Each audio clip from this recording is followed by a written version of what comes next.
And we are back. Episode Don't Know. I'm Lord Xaydam. You're my fellow readers. Let's continue. Rin herself is in the center of this chaos, standing near, looking very cozy as if she was a natural part of the scene. Click down your mouse. Her pant legs have been rolled up to her knees, exposing her thin legs, which sport a drying spectrum of wall paintings similar to those on Emi's face. Emi sprints to Rin ahead of me and gleefully jumps in front of her. I'm back! That was fast. Did you run in the corridors again? So help me. Emi points victoriously at me. Rin turns around, following Emi's finger with her eyes, looking at my general direction. She nods absent-mindedly at me. She looks like she hasn't slept since last night, a vacant, glazed stare that's focused slightly off me, and movements like in a slow-motion movie. Hello, Hasao. Thank you for the help. Don't mention it. I just did. Never mind. Looks like you've made progress. Looking good as far as I can tell. Bad luck. But now you get more bad luck. I know, but I'm willing to take the risk.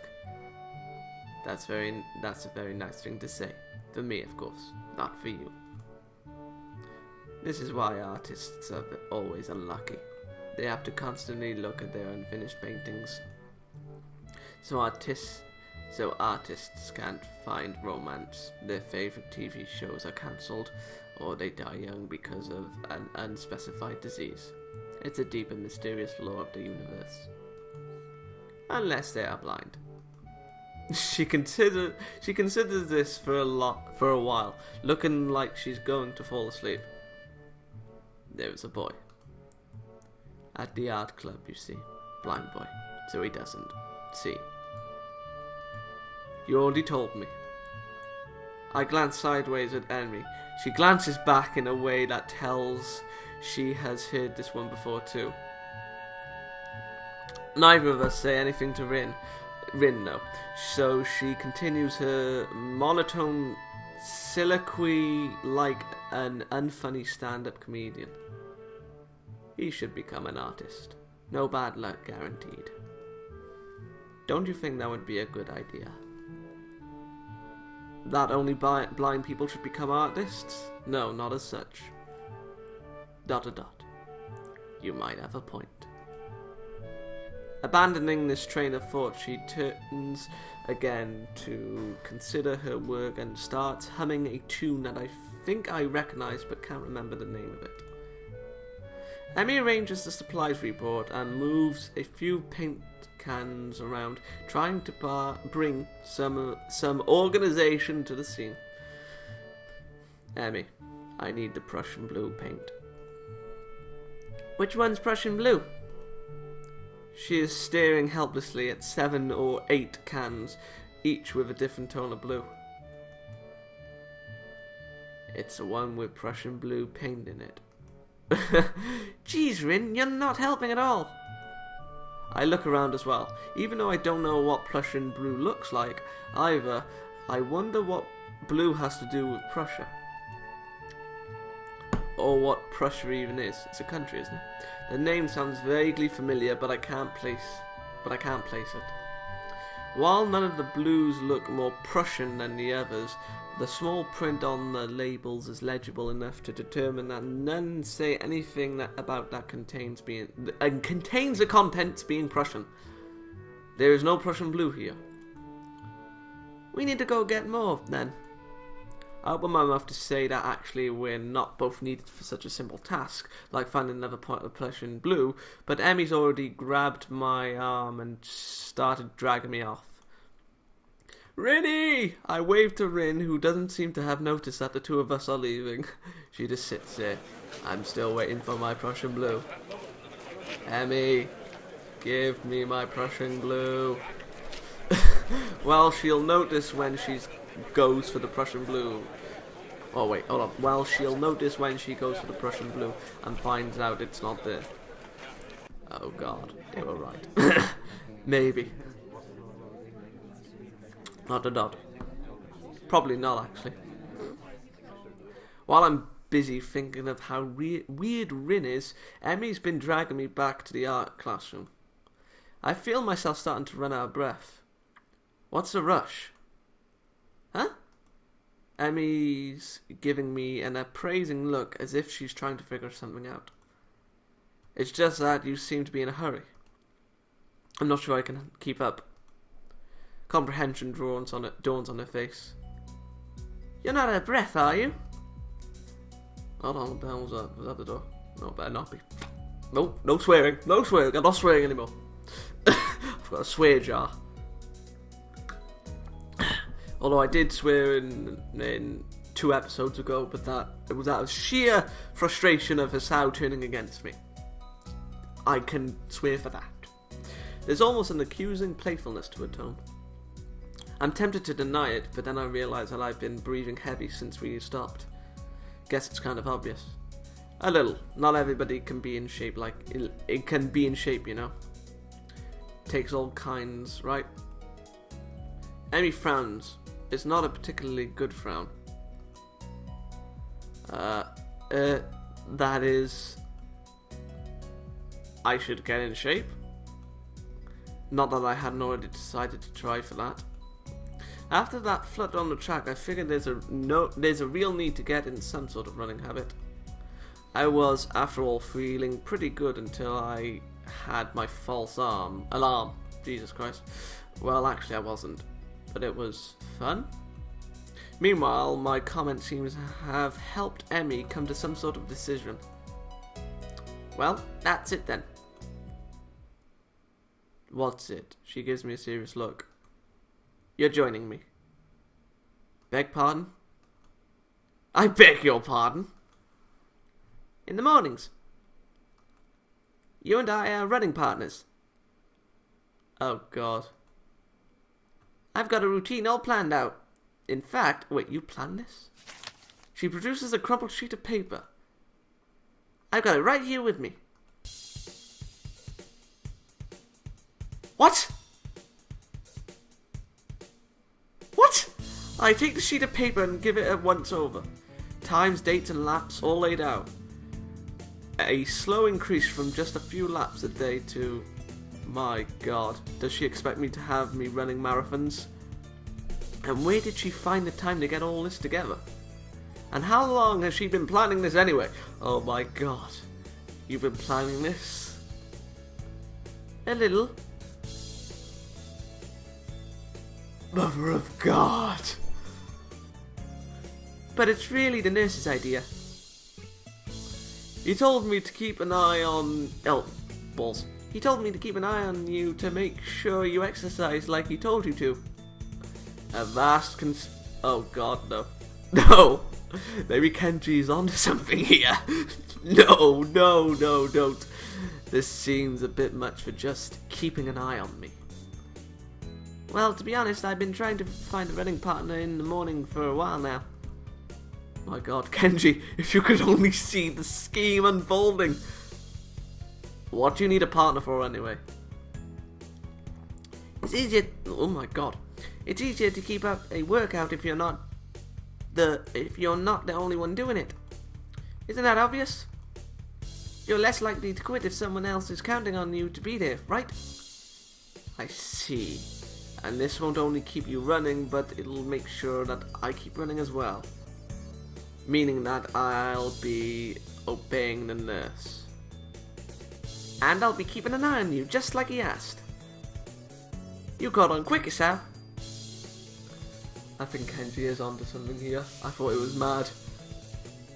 And if I refuse... I have no intention of refusing, of course. But I've got to at least put up a token resistance to such a masterfully executed plan. Oh dear God. I think this is what would happen if Aizen had a daughter. Well, if you refused, I'd have to pout. And you'd have to live with being the guy that made Emi Ibrazaki pout. You don't want that on your conscience, do you? As if to demonstrate, Emi begins pounding. It is the most adorable, heart-wrenching thing I've ever seen. Okay, I'll do it. Just don't do that. I feel like I just hit a puppy. Oh my god. So it's settled, right? You're going to be my running partner. Follow the workout and the dietary plan. Dietary plan? Yeah, the dietary plan. You've got to eat healthy if you're going to get in shape, you know. I examined the workout routine closely. I don't see a dietary plan on here. Oh right, I forgot to give that too. Another crumpled sheet of paper is produced and handed over. It's somewhat less detailed. I had the nurse help me come up with it. The amount of dedication that the nurse has to keeping me in good health is pretty overwhelming. Overwhelming amount of pressure. I don't know many school nurses who would get one of their students to smile at me, much less help come up with a dietary plan. And again, I guess I'm not in a normal school. And maybe that's not such a bad thing. Then again, this dietary plan seems to cut out just about everything that will be offered at the festival tomorrow. So when does our running start? After the festival. Right after. What if I've had something to eat there? I could get a stomachache, you know. I meant the day after the festival. I knew that. Wasn't there something we were supposed to be doing? Oh, I guess we should get the paint for Rin, huh? Oh no, it slipped my mind. Oh god, poor Rinny. We've left her alone. By the time we get the paint and back to the mural, Rin's already wandered off. Oh well. Emi and I both decide to part ways there, leaving the paint on the ground. Rin will find it whenever she comes back anyway. Festival's tomorrow. I'm actually a little excited for it. At the same time, the week's left me feeling pretty tired, so I read a little and then go to bed. Festival time! Yes, probably, hopefully. But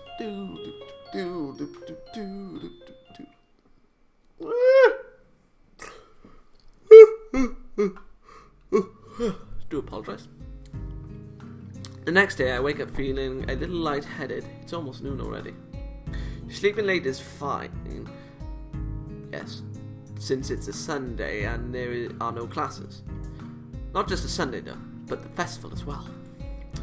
From my window I can already see some people at the soba booths slinging noodles onto plates for people with a craving for low quality food.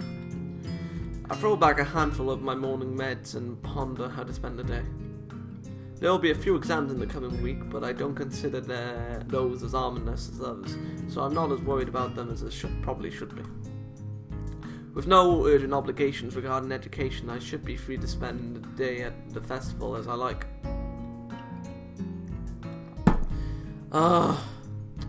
We're gonna see Kenji. I can't be dealing with him. Finishing my morning routine, I exit into the hallway, intending to go out and find something to eat. Passing by his door, I decide to see what Kenji's up to today out of impulse. I'm curious if he has any plans since everyone is doing something.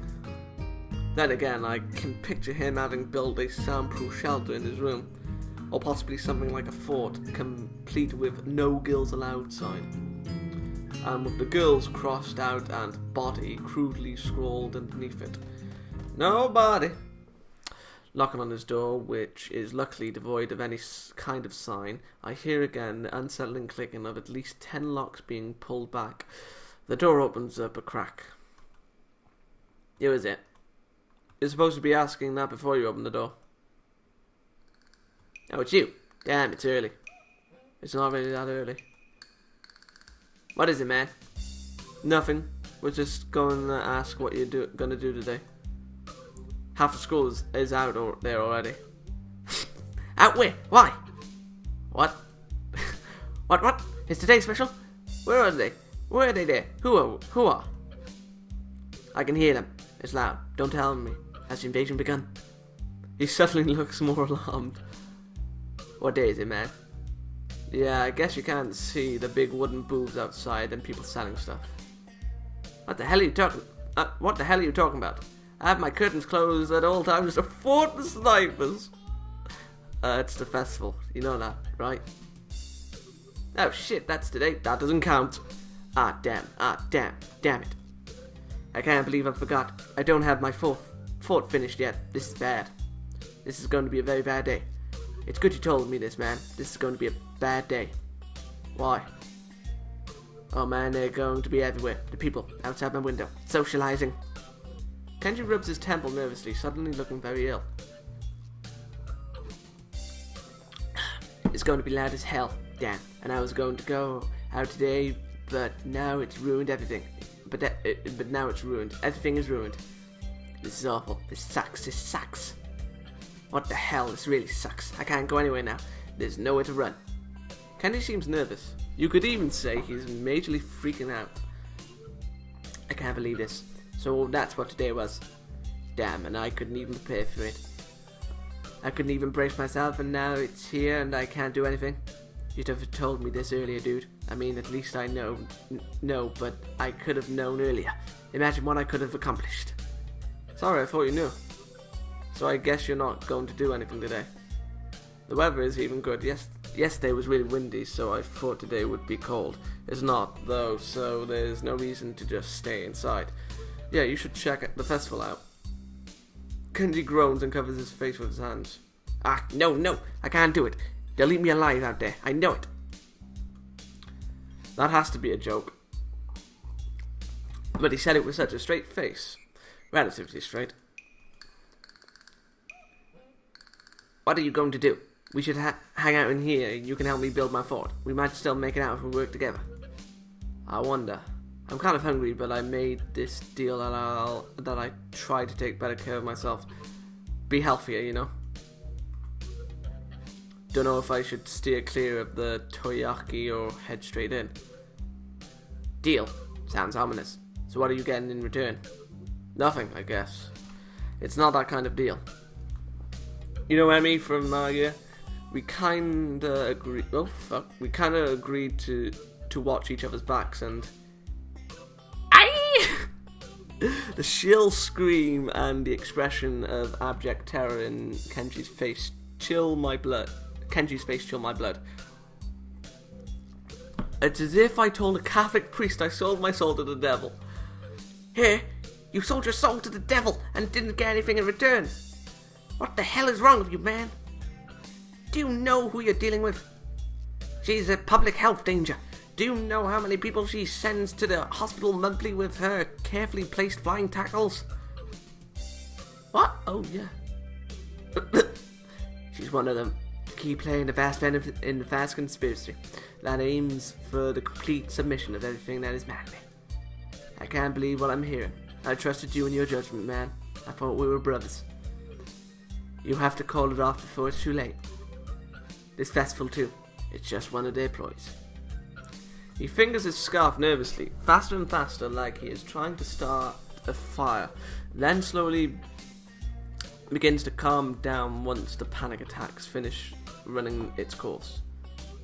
I'm going to have to find some place to hide in, a safe haven, and then knock the lights out of myself so that I don't have to experience this horrible day. I have the perfect thing for that. I must prepare now. Don't go to the festival. Okay. Later, dude. Oh, dear Lord. I can go on for 6 more minutes. The door slowly closes with a low creak, and I don't know how to feel about what Kenji just said. It's kind of unsettling, and now I start to feel doubtful myself. Should I bother going? I've got a book I've been meaning to read. Something about an underground postal system that may or may not exist. It's short too. I could have it finished in a day. But would that be good? Would that be a good way to spend my time? Well, yeah, it definitely would be. But I suppose that it would probably be a better idea to head outside. See the festival. Try to integrate with all the other people, all the other sideshow acts. Honestly, I should at least make an attempt to keep up the somewhat friendly personality I've had the past week. Maybe get something to eat. My stomach suggests. It's almost lunchtime. Lunchtime! I could at least grab something from one of the stalls outside. I'm soon outside, surrounded by various students and people who may or may not be their parents. Every so often I catch a glimpse of someone who clearly just came up from town for the promise of the festival. They're easy to spot. The ones who can't stop staring and behind their eyes you can tell they're thinking, now what's wrong with this one? I almost want to yell at them. But at the same time, can I deny that I've been doing the same thing all week? A wave of something like digest sweeps over me, guilt from my own narrow-mindedness. ... I push the thought aside, concentrating on the pangs of hunger that burn my guts like wildfire. Wildfire! Game of Thrones! Was it wildfire? Yeah, let's call it that. I think it was. Probably. The scent of something fried leads me to the promised land. I fall into the promised land. Where I can get my lunch. Some lunch. I'm just getting my order when a loud voice interrupts me. Hey, what the hell are you doing? Having break? Lunch? Breakfast? You mean you just got up? Suddenly sleeping all morning feels like a crime. No, I meant lunch. Honest. She's not buying it. Brunch? That's not a healthy breakfast at all. She snatches my food out of my hand and glares at me. What the hell is this girl doing? Hey, that's my breakfast. What happened to it being your lunch? That's my... whatever, it's my food. Emi places her hand on her hips and begins lecturing me. Did you really forget your dietary plan already? You need to be more conscious of your health, Isao. What about your heart? My heart's fine the way it is. Mostly. All I get in response is a roll of the eyes. I doubt that. You wouldn't be here if that was the case, would you? The girl's got a point, of course. But I'm not to concede it. It's not that bad of a heart. Certainly it can handle a little grease now and again. Yeah, sure. And it handled a little running just fine too. Amy seems unconvinced. Not surprising, as I haven't even managed to convince myself. Maybe, but not if you're sleeping the day away all the time. A devious look suddenly crosses her face. Of course, if you'd been following a routine from the beginning, you wouldn't be in this situation. Hey, I've had a pretty eventful week, you know. Click. For example, I almost died, and there was a lot of meeting people, and then I was on the roof for a while. Which is no excuse for slacking off, you know. A little near-death experience is no excuse for skipping basic exercise. Like running in the mornings. She nods as if something important had just been decided. So it's settled then. You've seen the error of your ways and are willing to adhere to my routine, right? I'll see you bright and early in the morning. We'll be running buddies. Hold on. We'll be running buddies, yeah. You know you'd already convinced me yesterday and this was a good idea. You don't need to convince me again. Not that I did a good job of being convinced. She's right about eating healthy, after all. And here I am ordering up something grossly unhealthy, but delicious. There are more important things than deliciousness, aren't there? Like staying alive.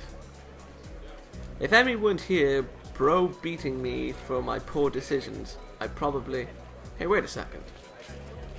A sudden question springs to mind. Hey, why the hell have you taken such an interest in my well-being? Abby shrugs and grins at me. You're the new guy. I figure you don't have any friends yet, right? Kill her with fire. Besides, I've caused you trouble all week, right? I owe you for not getting angry.